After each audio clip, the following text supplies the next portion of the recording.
Bangladesh cricket বোর্ডের পরিচালনা পর্ষদের নির্বাচন অনুষ্ঠিত হচ্ছে আজ। মিরপুর শেরেবাংলা জাতীয় ক্রিকেট স্টেডিয়ামে সকাল 10টা থেকে বিকেল 4টা পর্যন্ত চলবে ভোট গ্রহণ। মোট 25টি পরিচালক পদের মধ্যে 8 জন বিনা প্রতিদ্বন্দ্বিতায় নির্বাচিত হয়েছেন এবং 2 জন এনএসসি থেকে মনোনীত হবেন। বাকি 15টি পদের জন্য আজ ব্যালটে মূল লড়াই চলছে। ভোট গণনা শেষে আজই বিজয়ী হওয়া পরিচালকদের নাম ঘোষণা করা হবে। একই দিনে অনুষ্ঠিত হবে সভাপতি ও সহসভাপতি নির্বাচন। দর্শক, এই মুহূর্তে মিরপুর থেকে বিসিবি নির্বাচনের সর্বশেষ পরিস্থিতি জানাতে যুক্ত আছেন সহকর্মী রাফি আমিন। রাফি, ভোট গ্রহণ শুরু হয়েছে কিনা জানাবেন, আর নির্বাচনকে ঘিরে আমেজ কেমন দেখছেন?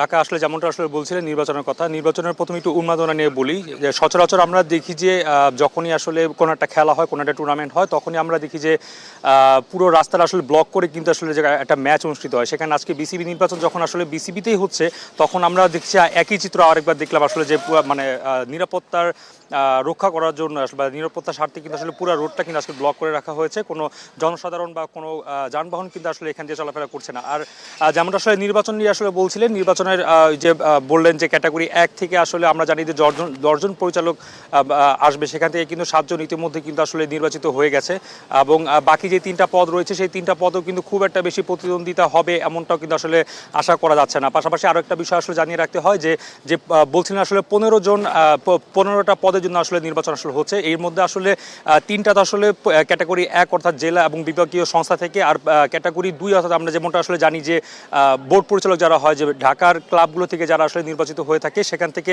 আমরা জানি যে 18 জন আসলে প্রার্থী থাকে, সেখান থেকে 12 জন নির্বাচিত হয়। সেখানে কিন্তু সংখ্যাটাও কিন্তু কমেছে 16 জন, অর্থাৎ 16 জনের মধ্যে 12 জন এখানে নির্বাচিত হবে। সেক্ষেত্রে বলা যায় যে খুব একটা বেশি হাড্ডাহাড্ডি লড়াই আমরা খুব একটা বেশি দেখতে পারবো না। আর ক্যাটাগরি 3 থেকে জানি যে একজন প্রার্থী নিয়োগ দেওয়া হয়, সেই প্রার্থী কিন্তু বেশ আগে থেকে আসলে নির্বাচিত হয়েছেন বিনা প্রতিদ্বন্দ্বিতায়। সবকিছু মিলে বলবো যে নির্বাচনের আমেজটা খুব একটা বেশি এখানে নেই। সাজসজ্জা হয়তো বা বেশ ভালো দেখা যাচ্ছে। এখানে আমরা পিছনে ব্যানার, ফেস্টুন কিংবা রাত হলে এখানে আলোকসজ্জারও একটা অবস্থা দেখা যায়। তবে নির্বাচনকে নিয়ে আমরা যেরকম আসলে উন্মাদনা আসলে যেটা আসলে প্রত্যাশা ছিল যে 8 মাসের ব্যবধানে দ্বিতীয় নির্বাচন বিসিবিতে, সেই উন্মাদনাটা কিন্তু আসলে নেই। আর ভোট গ্রহণের ব্যাপারটা যেটা আসলে বলছিলেন যে 10টা থেকে ভোট গ্রহণ শুরু হওয়ার কথা ছিল, আমরা কিন্তু ইতিমধ্যে দেখেছি যে কাউন্সিলররা মাঠে অর্থাৎ স্টেডিয়ামে প্রবেশ করছেন। ধন্যবাদ।